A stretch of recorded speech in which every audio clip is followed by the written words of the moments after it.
veut composter, on va forcément avoir plusieurs opérations à faire. Et l'opération finale, pour récolter le compost, c'est le tamisage donc, du compost qui est mûr.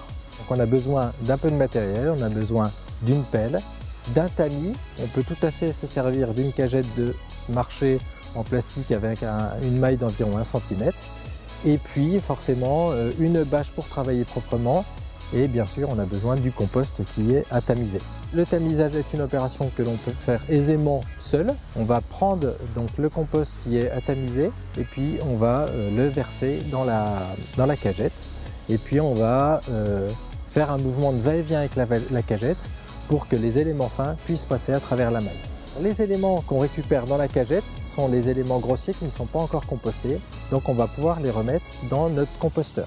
Le compost qu'on va récupérer après tamisage va pouvoir servir soit au rempotage, soit en semis, soit en paillage. Donc c'est un compost mûr qu'on va pouvoir donc utiliser pour tous les usages vraiment sans risque pour le sol.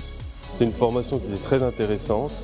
J'avais plusieurs questions, j'ai eu pas mal de réponses. Moi-même j'avais déjà fait du compostage avant, mais j'avais pas de bons résultats et grâce à cette formation, je vais pouvoir me lancer dans un bon processus. Beaucoup de fausses idées, notamment sur ce qu'on peut mettre dans un compost très instructif. Une grosse erreur que je fais, je vais rattraper tout de suite sur la matière sèche.